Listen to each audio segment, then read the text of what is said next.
ما اومده وای نمیکنه خودمون میکنیم.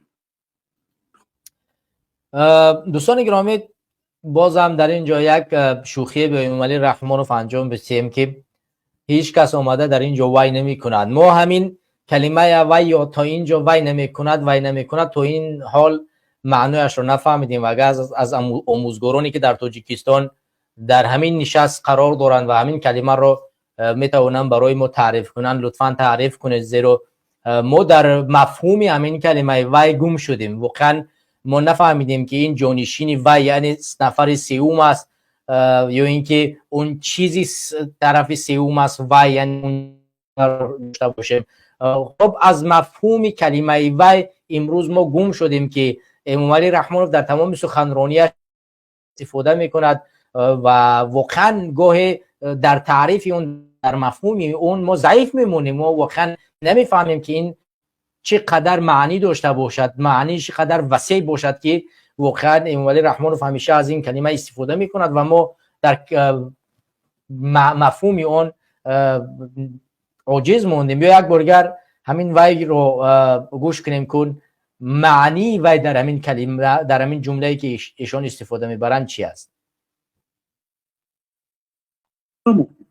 هیچ کس از تن ما شما اومده وای نمیکنه. خدا هیچ کس از تن ما و شما اومده وای نمی کند.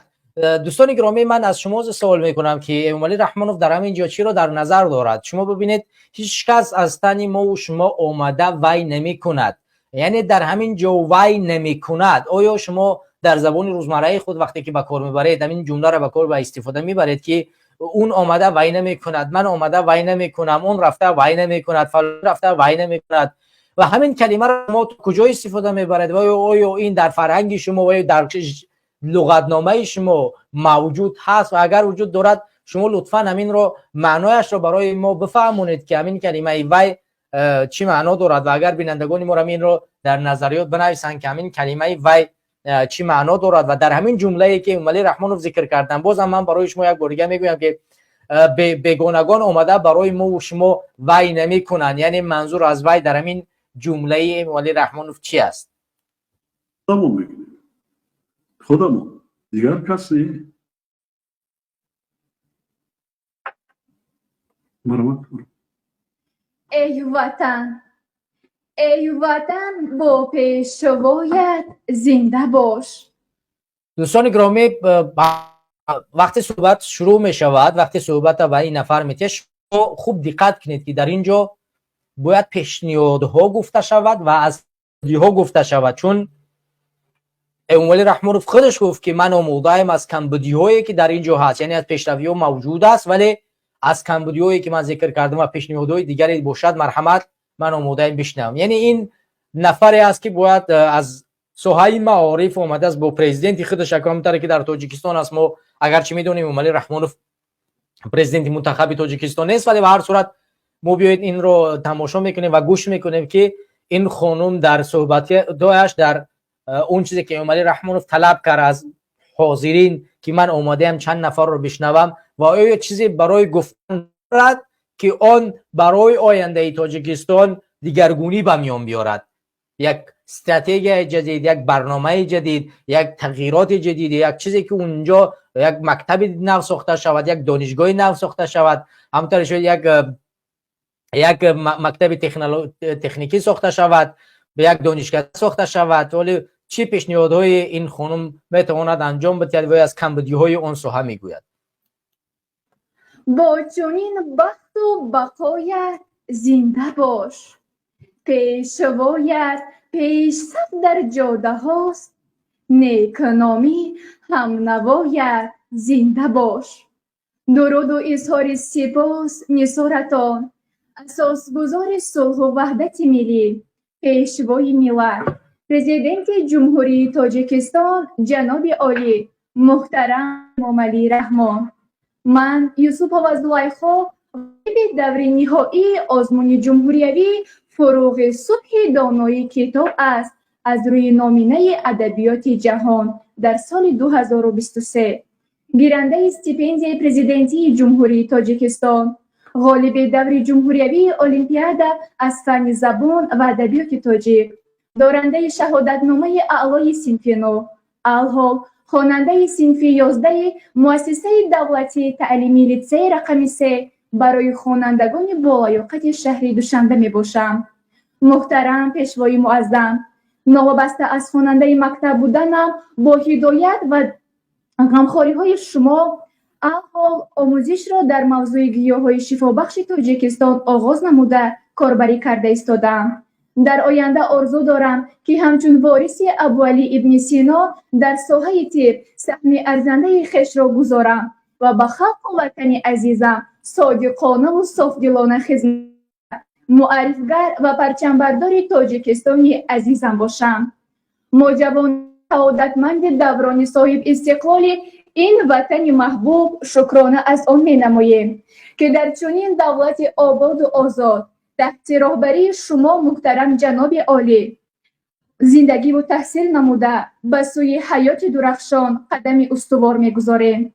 محترم پیشوای محبوب ما، با ابتکار و غمخواری های خیرتمندانه شما طول 6 سال این جانب در میهن زیبا منظر و بهشت آسایمان تاجیکستان گلگل شکوفان بین قشرهای گوناگون جامعه از جمله بلبلکان باغ معرفت، خوانندگان و دانشجویان مؤسسه های تحصیلات میانه عمومی، ابتدایی، میانه و عالی کسبی، آموزگاران همه زینه‌های تحصیلات، خادمان علمی و ادبی مؤسسه های علمی و فرهنگ و صنعت، طلبان، نمایندگان کسب و کار گوناگون و دیگر طبقه های اهالی کشور بهر دریافت استعدادها، چهره های نو سخنور و سخندان، ارج گذاشتن به ارزش های ملی فرهنگی، انکشاف قابلیت ایجادی، آزمون جمهوریوی، فروغ صبح دانایی کتاب است برگزار گردیده ایستاده است.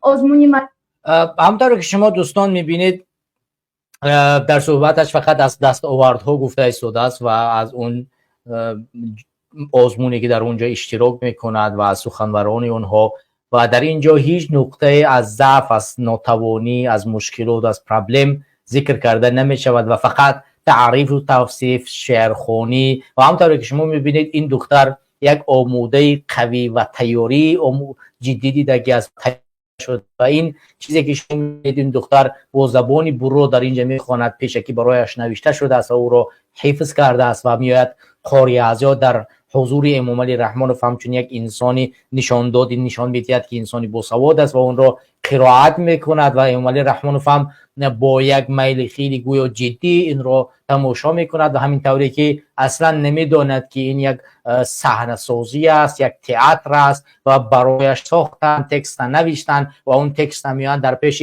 پدرش یعنی امام علی رحمانوف همینطور میخواند، میگوید تو بهترین شخصیت هستی و تو کاری کردی که ما در بهشتی روی زمین و در این وطنی بهشت سالا زندگی میکنیم و از روی آزمون من استیپندیا گرفتم، فلان گرفتم و تنها پیشروی هایی که اصلا وجود ندارد ذکر کرده می شود، در حالی که من طوری که ما در اولی از کمبودیا ذکر کردیم و نوارها رو برای شما نشان دادیم و سطح کم بضاعتی مردم گفتیم و نشان دادیم که مردم حتی توانایی خریدن یک لباس کوچک رو ندارن و برای یک لباس مکتبی که همینا معرفی کردن مجبور کردن 1.5 تا 10,000 تومان نیاز است که اونها همون لوازمات اولیه خوش را بخرن که بتوانند به مکتب بروند و شما میبینید که این خانم فقط از تعریف و توصیف و همین حالت ها میگذارد. بیا ما در سوال و جواب بین این خانم و امام علی رحمانوف بگذاریم که سوال هایی میتید که فقط شهوانی هستند و سوالایی هستند که غیر اخلاقی و سوالایی که ربط به اون ساحه‌ای که اینها باید در جامعه باشند، در ساحه معارف باشند و برای پیشبرد ساحه معارف باشد، برای پیشبرد دانش و علم باشد موجود نیست و یعنی چیزهایی که اصلا به میان نمی آید. این را ما یک بار آخر صحبتش ببینیم. چند سال شد آزمون اشتراک میکنید؟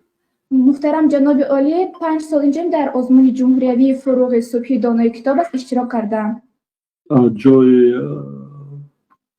اول رو اشغال نکردید؟ جای اول رو اشغال کردم. در مرحله نهایی سزاوار جای اول از روی نمونه ادبیات جهان گشتم. احسن. تشکر زیاد جناب عالی. طبیب بشوید. بله جناب عالی. در سمت کدام یوش واباشه آموزش رو؟ بله جناب عالی، حاضر آموزش را در سمت گیاهش و بخش تاجیکستان آغاز کردم، اما در آینده آرزو دارم که طبیب ارتپی تروماتولوژی یعنی شکستن شوم. ارتپی تروماتولوژ. برای چی؟ در از فرجه آرزوی همین طبیب شدن را داشتم.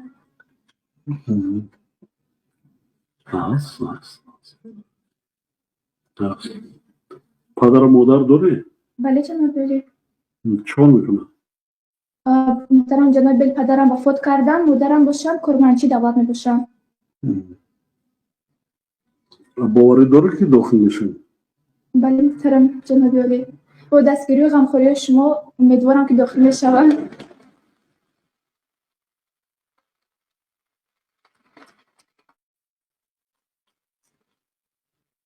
میشه انشاءالله.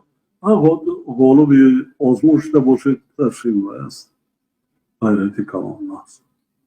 اولاد چند فرزند هستی؟ سه فرزند جناب عالی. سه تا؟ 2 فرزند و مادرم 3. ما و خواهرچم. خواهر دارم؟ خواهر دستیم چند میخونه؟ خواهرم صنف 9. نه؟ برای خواندن هیچ کس مانعگی نمیکنه؟ نه جناب عالی. نه؟ مرسی. خواند میخونه شو و مقصدت میرسی. کتاب خواندن چیه نازه؟ بله جناب عالی. چقدر با دگانه های نو پیدا کردی از شهر نوعی های گوناگون در وقتی گذراندن گذاشتن آزمون هم کنه؟ بله جناب عالی. سوال ها میتیم برام خیلی خوب سوال دادم محترم جناب عالی. شما هم این سوال یک بار ببینید. دواران چه سوال دادن؟ همین در کجای یعنی منطق درست میاد همین سوال؟ کسی که در یک آزمون اشتراک بکند و ببینید که دواران چه سوال دادن، اصلا منطقی که نیست این سوال خودش. خیلی سوال خوب دادن، ما رو از روی همین دانش ما سنجیدن. سلامت باشی. تشکر جناب. سلامت باشی. نه اصلا شو مقصد قطعی میرسی، مقصد زاشاشی میشه. اصلا چقدر اثر خوندی؟ چقدر اثر خوندی؟ از اثرهای ادبیات روز، ادبیات در آزمون ها بیشتر دکتران اشتراک که اشتراک کرده غالب آزمون و جایزه آن گردیدند. در آزمون شهری زباندانی جهاندانی وابسته به فنهای زبان تاجیکی، زبان روسی و زبان انگلیسی اشتراک کرده با گرفتن جای اول و جایزه این آزمون مشرف گردید. نوازان امروز و تربیت را من لایه اکادمی علوم عذاب شب و روز هستم. محترم پیشوای معظم ملت، در دوران صاحب استقلال طبق برنامه تبادل اکادمی علم را در دانشگاه سیتی مالزیا ادامه دهم. همزمان تشکر زیاد.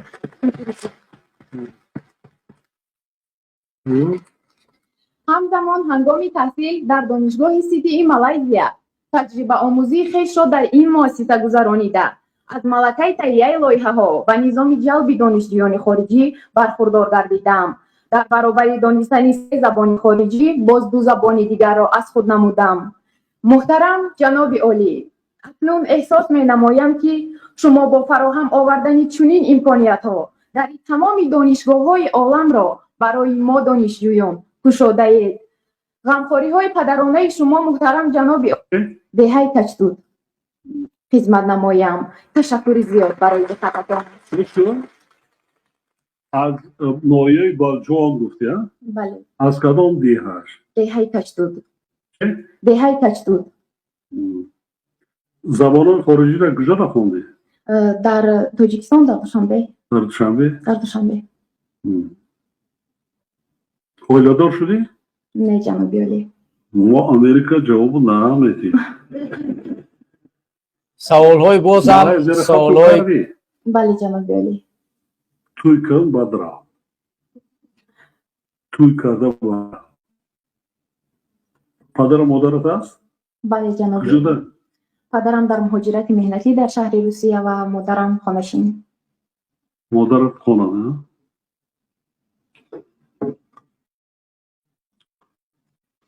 رکتر دانشگاه وی است. خب یعنی رکتر دانشگاه وی هست. وی بیار بچم دانشگاه وی. دوستان گرامی، همونطور که شما دیدید سوال هایی که در اینجا واقعا به علم ربط ندارن، سوال های خصوصی به شخصی انسان، به زندگی انسان دخالت میکنن، مخصوصا در جامعه ما، جامعه سنتی. برای یک انسان سوال دادن، یک انسانی بزرگسال یک انسان را چون این سوال میتید تو چرا شوهر نمیکنیم و بد روان میکنیم، در اینجا حتما هدفمند پشتی چیزها میگردد و این چیز در جامعه سنتی کاری درستری نیست و هیچ انسان باید چنین سوالهایی را نکند. دوستان گرامی، نوار خیلی طولانی است، من دوام نوار رو نمیروم و برای شما نمیگذارم دوام نوار رو. در اینجا با یک دختر دیگر هم صحبت میکند، اون دختر دیگر هم همین سوال ها رو میتید و از این 4 نفری که در اینجا صحبت میکنن هیچ نفرش از کمبودی و مشکلات جامعه و مخصوصا در ساحه معارف ذکر نمیکنن، حرف نمیزنن، فقط در باره پیشرفتی و امکانیت فراهم ساختنی خودی با حکومت امروزه گویا و مهیا کردن تمام شرایط هایی که اینها توانستند به این دستاوردها نائل بگردن. ولی در صورتی که دیدیم که امروز متاسفانه پاکستان 200,000 فقط خواننده یک سال مکتب رو شروع کرد. سال امسال خود امام علی رحمانوف 150,000 رو در اینجا ذکر کرد، ولی آمارهای رسمی که بعدا نشر شدن نشان میدهد که 210,000 خواننده تاجیک امسال صنف ابتدایی را شروع کرد و شما در نظر بگیرید که از 210,000 خواننده 200,000 جای کاری لازم می شود. یعنی ما باید همه ساله فقط در تاجیکستان 200,000 سال کاری بسازیم. یعنی امسال اگر ما 200,000 خواننده مکاتب داشته باشیم باید کمی کم 200,000 در نظر گرفته بشود که وقتی که مهمه می شود، مهمه صنف 11 تموم میکنن یا اون دانشگاه تموم میکنن، باید ما 200 آماده بسازیم که اینها برای جای کار تامین بگردند. در حالی که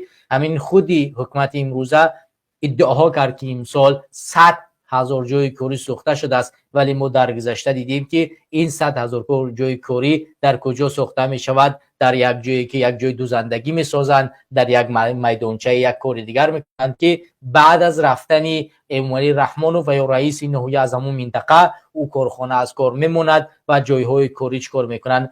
میپوشند و هیچ کسی در اونجا کسی را به کار تامین نمی کند.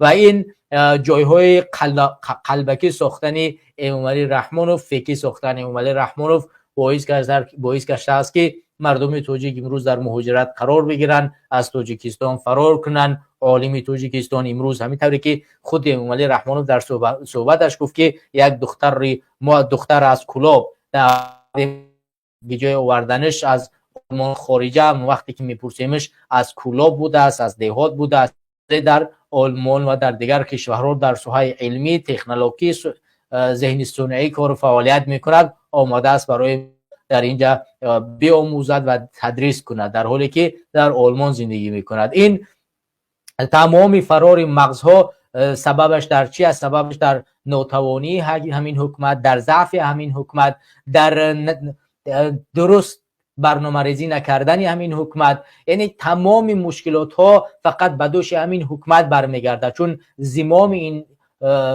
حکومت، زمام مردم تاجیکستان در دست همین امام علی رحمانوف و خانواده او است و هیچ انسان در تاجیکستان توانایی ساختن یک مکتب خصوصی را ندارد که در اونجا توانایی تدریس طلبگان را داشته باشد و یک ایدئولوژی درست را در اینجا بسازد. همونطوری که در برنامه هفته گذشته در تلویزیون تاجیکستان بسیار با یک زبانی بلند و وسیع در تاجیکستان با های گوناگون چکار کنیم؟ در دیوارهای مکاتب، در دروازه های مدارس نوشته کنیم و نشان بدیم، به رسم بکشیم، به تصویر بکشیم که مردم تاجیکستان استقلال را با تصویر بشناسند. ولی ما میدونیم که در تصویر استقلال تاجیکستان اینا چی میخواهند بکشن؟ فقط صحبت امامعلی رحمانوف، فقط عکسای امامعلی رحمانوف، فقط دستاوردهای امامعلی رحمانوف. در استقلالی که اینا میدونن فقط خودی امامعلی رحمانوف است و خانواده ایشان است و هیچ دستاوردهای دیگری اینها غیر از همین صلح و ثباتی که خود مینامند که در تاجیکستان امنیت صلح در آن دیده نمی شود، اون را به نمایش میگذارند و بعد گوش مردم و گوش طلبگان گوش زد میکنند و این ایدئولوژی خام و این ایدئولوژی خام در صنف یک و فرزندان ما و شما تربیت فرزندی ما و شما وقتی که صنف 11 می شود مکتب رو تمام میکند، هیچ ایدئولوژی دیگر فقط پرستش رحمانوف نداشته باشد، فقط بداند که یگانه کسی که تاجیکستان رو، جهان رو، عالم رو نجات میدهد خانواده رحمانوف با رحمانوف است و کسی دیگر توانایی دیگرگون کردن جامعه جهانی و جامعه تاجیکستان را ندارد. یگانه فرزند سیاره و نجات دهنده سیاره امامعلی رحمانوف و اولاد ایشان می باشد. از همین دیدگاه امروزه نسل نورسی ما زیر ظلم و ستم و استبداد دیالوگی خانوادگی او را می آموزد، تشویق و کردن خانواده او را می آموزد.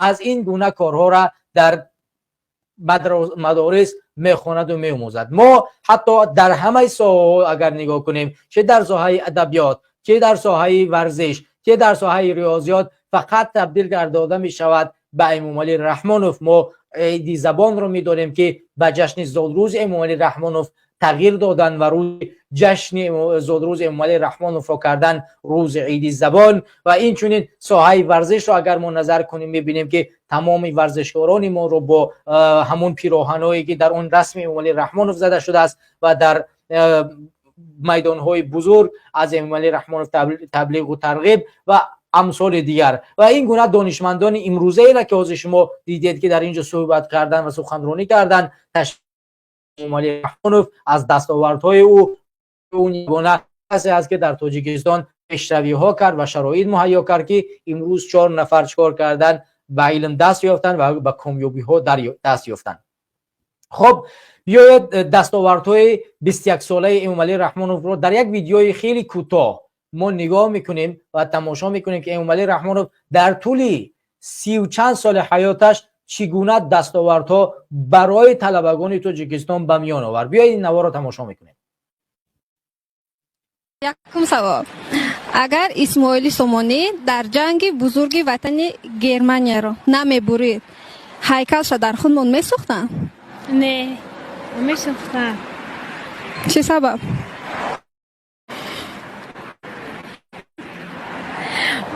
خیلی تو پاپولار نشه، اون کسی گونج نمیکنه.